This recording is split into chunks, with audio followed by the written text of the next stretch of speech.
Mga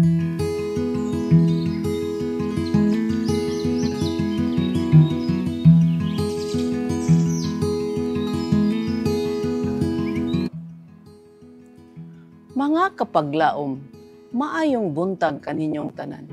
Ang atong hilisgutan karong Nobyembre 17, giuluhan og ang maluluyong pagdapit. Ang atong teksto makita sa 1 Kronikas 16:11. Pangitaan ninyo si Jehova ug ang iyang kusog. Pangita ang iyang nawong sa kanunay.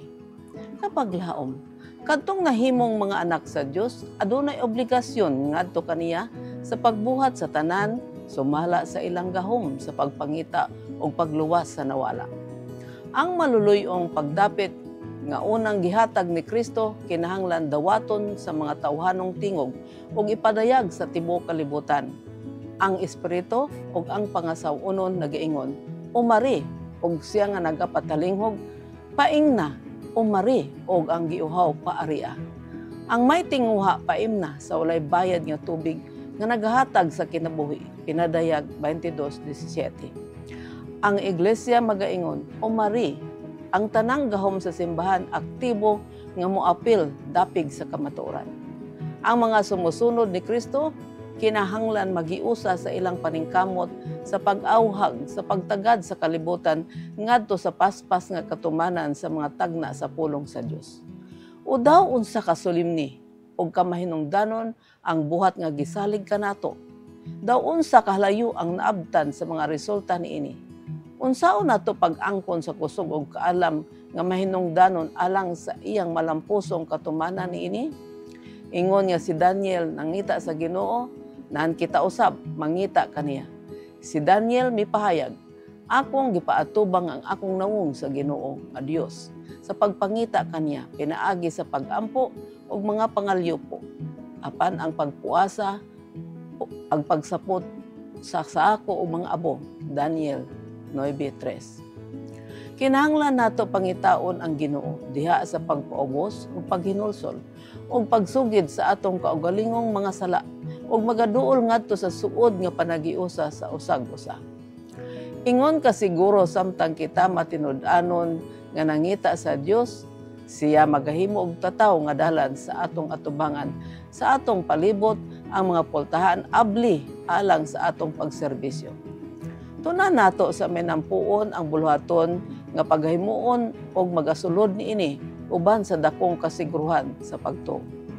Kita magapangabudlay sa kahilom ug sa pagpaubos, sa kaaghop ug pagkamapainobsano ni Kristo nakabantay nga adunay pagsulay nga panahon sa atubangan nato ug nga kita kanunay nagkinahanglan og langitnong grasya aron masabtan nato unsaon palimbasugan ang mga hunahuna.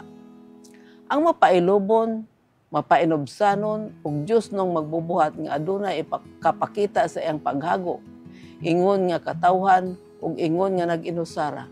Ang atong kalampusan nagadepende dili sa gidaghanon o nag-inusara o nahumanan nga mga edukasyon apan pinaagi sa paglakaw o sa pagbuhat kauban ni Kristo.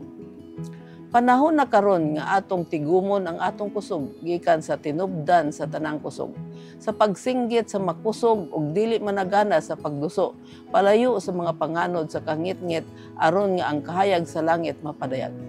Mga kapaglaom, adunay obligasyon ang mga anak sa Dios sa pagbuhat sa tanan nilang mahimo aron sa pagpangita ug pagluwas sa mga nangawala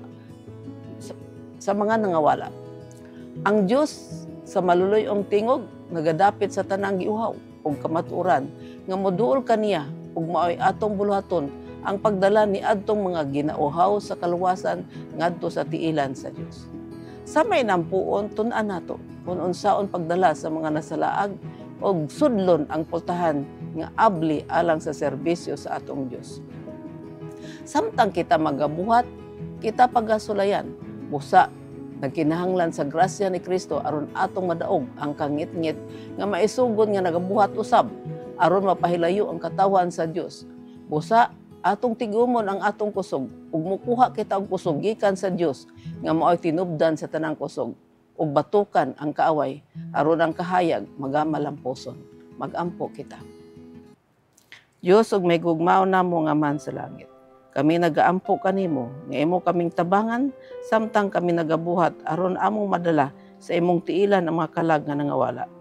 Among naamgo Ginoo nga ang among kaaway makigbatok ka namo aron nga kining mga kalag dili mahibalik kanimo. Apan tagaay kami og kusog aron nga ang among nga mapadayag ang imong kahayag kanila sa ngalan ni Hesus. Amen.